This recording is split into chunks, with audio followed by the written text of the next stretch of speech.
Тројца лекари специјалисти се пријавени во лекарската комора за антиваксерско дејствување, соопшти денеска првиот човек на комората доктор Калина Гривчева-Старделова. Таа вели дека со овие лекари ќе се разговара, но дека комората нема законски основ да покрене санкции против нив, оти нема пријави дека овие лекари во своите ординации убедувале пациенти да не се вакцинираат. Ова доаѓа 2 дена откако комората ги повика граѓаните да ги пријавуваат лекарите и медицинските лица кои објавуваат шпекулации и невистини за вакцинацијата и коронавирусот. Имаме 3 за тројца доктори за нивните објави на Facebook статуси. Затоа и велам, можеби и затоа и ги повикавме стручните здруженија да се ангажираат малце повеќе да дадат аргументи кои можеби колегите ги немаат. А затоа е сета оваква ситуација, непознавање, непознаница, сепак пак ќе кажам, се работи за нова вакцина, се работи за нова болест, но се работи за многу умрени пациенти и за многу заболени.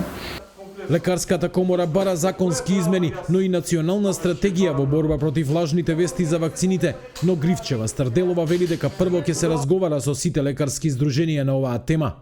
Првиот човек на Сдруженијето на матични лекари на Македонија, доктор Лилија Чолакова-Дервишова, смета дека наместо ова, лекарската комора треба да се погрижи за законско унапредување на правата на лекарите.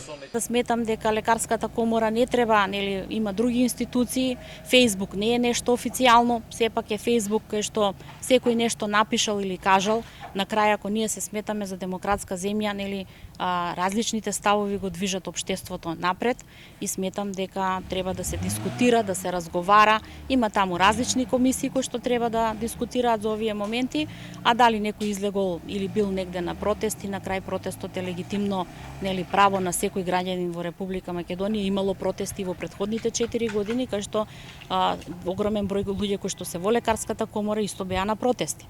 Запрашана како го коментира податокот што за 2 недели во земјава има околу 1000 хоспитализации поради ковид, Чолакова-Дервишова изрази сомневање дека не сите хоспитализирани имале потреба за тоа. Според неа, грипозни состојби имало од секогаш, па дури и во овој период од годината кога временските услови се променливи. Од друга страна, од лекарската комора велат дека се работи на измени и дополнување на протоколите за лечење на ковид пациенти, почнувајќи од матичните ординации, па се до ковид центрите.